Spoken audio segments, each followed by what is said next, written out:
Creekwood Acres. This is Wade from Riverside Meats out of Swanville.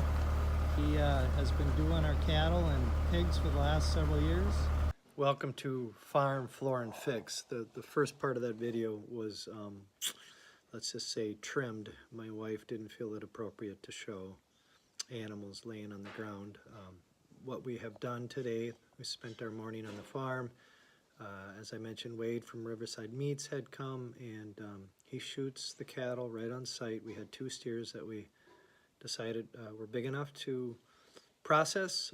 He does what's next is the slaughter of the animals, and then takes the carcass back to their facility, cools it down based on pounds and weight and size, a number of days before it then is processed, butchered.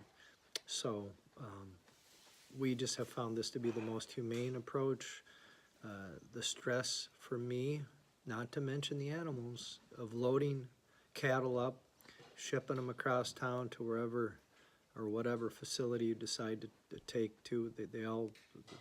We did business with one market, and they did a wonderful job, but just the stress that's involved with loading those animals can be pretty difficult at times. So this alleviates that whole stress on the animal, which actually some cases can release hormones into the muscles of the body, and of course the muscles are the portion that we call meat that can change the texture and quality and taste. So oh, I should mention also that when we do the slaughter on site, we have a number of resources. One, we've taken components of the cutoff and whatnot and have started implementing that as dog food. We have 2 large Bernese mountain dogs.